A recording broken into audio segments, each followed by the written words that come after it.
Good morning. My dear sisters and brothers, imagine for a moment that you went to a mall to see a movie. I know many of you do not go to movies anymore in the movie theater. Netflix na lang. And imagine you are watching an action movie. Think of any action star. Normally, the movie goes this way. At the beginning, the kontrabida apparently wins. But in the end, the action star, the leading star, wins. But imagine you watch an action movie and the end, ang kontrabida ang nanalo. Ang saklap, no? Okay. Or think of another movie like a romantic movie, rom-com. Sa simula, nag-aaway yung dalawang bida, pero normally sa bandang huli nagkakasundo at nagkakatuluyan. Imagine the movie ended with the two leading stars separating. Ang lungkot, parang hindi mo napapanoorin uli. We love happy endings. That's why fairy tales normally end this way, and they live happily ever after. My dear brothers and sisters, our first reading comes from the last portion from the book of the prophet Amos.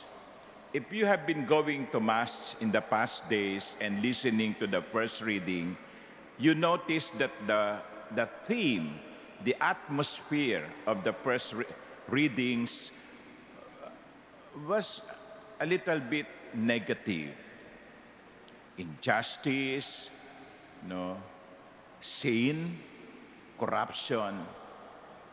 But today, the atmosphere totally changed.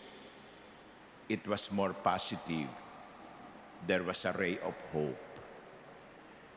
That says the Lord, on that day, I will raise up the fallen heart of David, ang bumagsak na kubol ni David.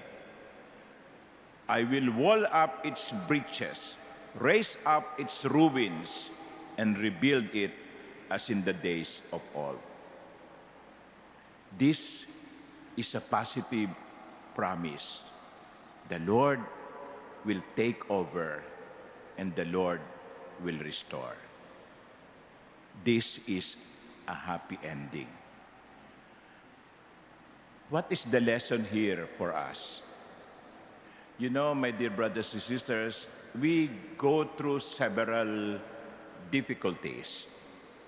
We experience negativity. Many times, things do not happen the way we want them to be happening.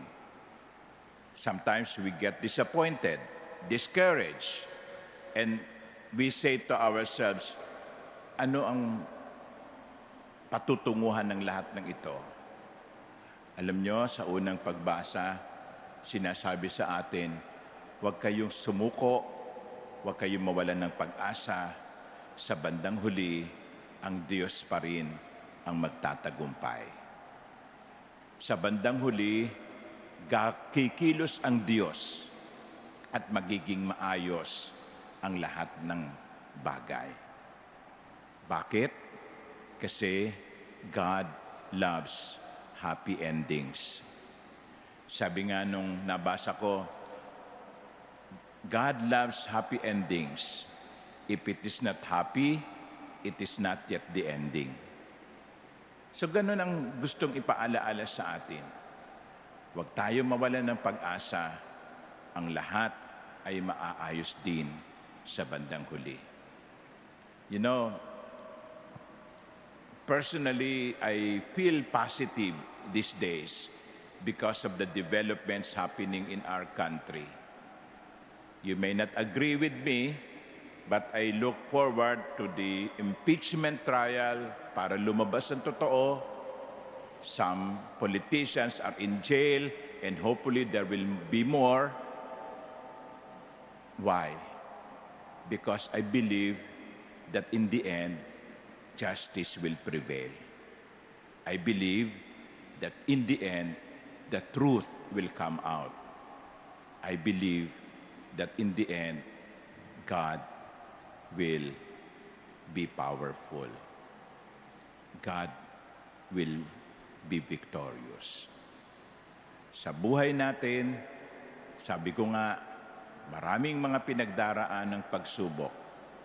Pero wag nating kalilimutan, sa bandang huli, ang Diyos pa rin ang magtatagumpay. Wag tayo mawalan ng pag-asa, wag tayo masiraan ng loob, sapagkat pagkatapos ng gabi, alam nating sisikat muli ang liwanag. Amen.